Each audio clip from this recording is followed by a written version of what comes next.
This is Prayerline, your weekly inspiration to help you pray for student movements around the world. Hello everyone, and Happy New Year to you. As we step into a new year, with all its challenges and possibilities, I'm reminded of a profound distinction. As Christ's followers, we're not optimists, naively hoping for a better future that we can't bring about. Rather, we're people of hope, grounded in the truth that God is at work in His world for His glory. That's why I remain expectant in prayer for what He will do in 2025. In Lamentations 3, we read, "But this I call to mind, and therefore I have hope. The steadfast love of the Lord never ceases. His mercies never come to an end. They are new every morning. Great is your faithfulness."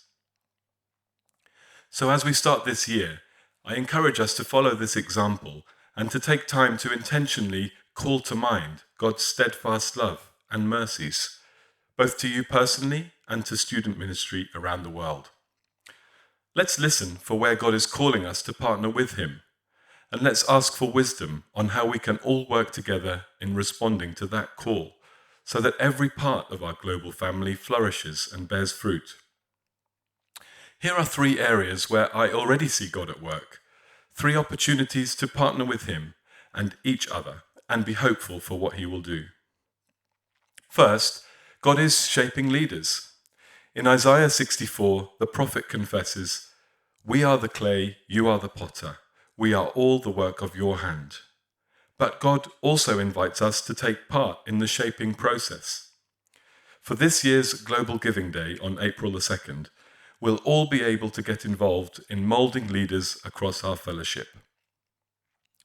One way leaders are being formed is through the training, resources and support IFES provides to national movements. This August alone, we'll have several significant training events.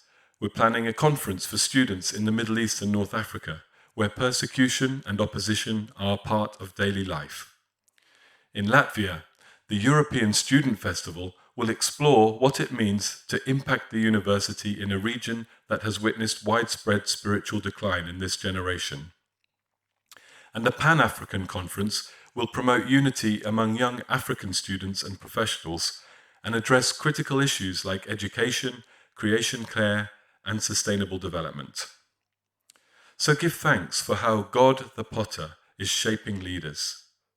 Let's pray for students and graduates who will serve His purposes in local, national, and global leadership roles. Let's ask God to use these events, and others like them, to equip the next generation to lead with vision, humility, courage, faith, and love. Second, God has provided resources for local initiatives. Thanks to generous donors, funds are available to help national movements implement our Thriving Together strategy. They can apply for grants to support projects, camps, conferences, and infrastructure, such as books and technology. In the Caribbean, for example, a Thriving Together grant enabled ISCCF St. Vincent to create an online discipleship course to follow up over 3,000 students who gave their lives to Christ through evangelistic school tours earlier in the year.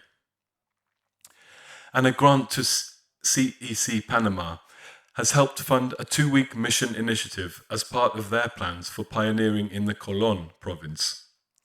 We look forward to seeing more of how God is at work as we receive more applications this year. So let's thank God for these grants and for the local initiatives they are empowering. Pray that lives will be touched, campuses blessed, and communities transformed. Finally, God is strengthening our collaborative spirit. When local, national, and regional ministries come together, we're seeing that we can do far more together than we could alone. Our global resource ministry programs are a great example of this enrichment, facilitating collaboration around the fellowship in areas like international student ministry, governance, and graduate work. I commend to you the Conexión blog that will be published later this week. It powerfully illustrates how IFES is fostering diverse communities of collaboration in a world which feels increasingly divided and isolationist. So let's give thanks for this unity and effective cooperation, and pray for an ever deeper enrichment as we keep working together, sharing resources, ideas, and support. Thank you for being people of hope. Your commitment, faith, and vision are an encouragement to me. Together, with God's steadfast love at work among us, we have good reason to be hopeful. Thanks for listening to Prayerline. To have stories delivered fresh to your inbox each week, join our Prayerline mailing list by going to ifesworld.org.